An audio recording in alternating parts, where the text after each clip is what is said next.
Yesterday, Amazon unveiled their first attempt at the smartphone market. Here's everything you need to know about Amazon's Fire Phone.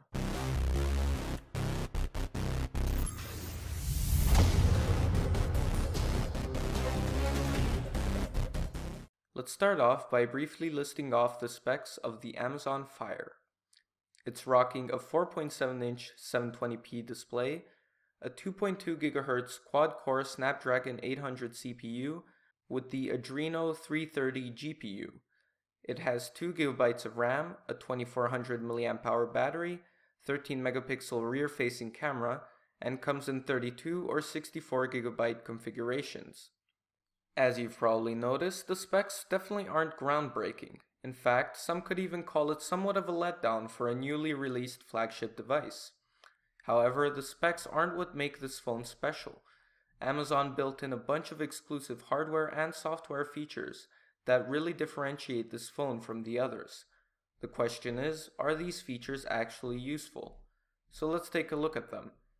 Probably the most notable feature is what Amazon is calling dynamic perspective, which pretty much uses 4 cameras placed on the front of the device to give you a more immersive experience in apps and games, by tracking the movements of your head and allowing you to do things like peeking around objects on screen or revealing additional information when you want it, keeping your display uncluttered.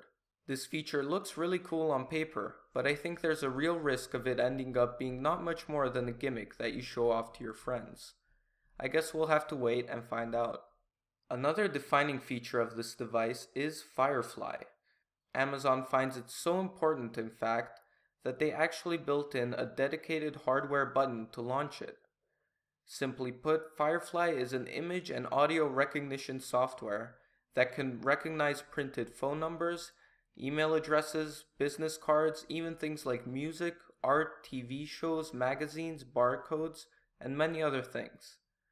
Once the information is collected, it can go to a website, make a call, send an email, or just quickly connect you to something in the Amazon ecosystem, like their store, IMDb, Audible, etc., to buy or find more information about your target. The final feature I would like to go over is Mayday, which is a tech support service that we've previously seen on other Amazon devices, like the Kindle. However, this is the first time it's been implemented in a smartphone.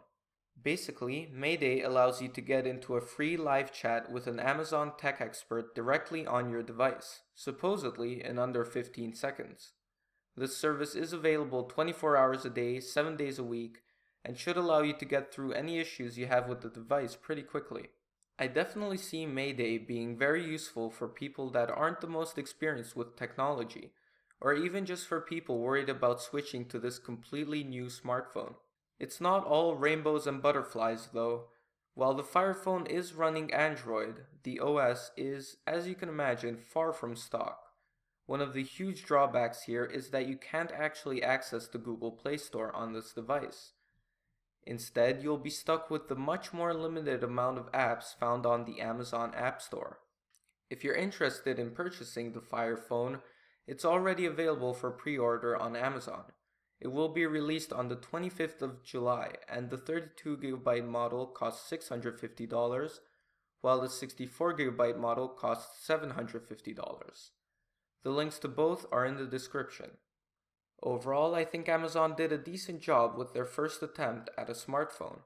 However, I won't personally be considering this device for my next upgrade. The features just won't be enough for me to overlook the 720p display and overskinned OS. Obviously, that's just my opinion. What do you think? Let me know in the comments below. Well, that's all for this video.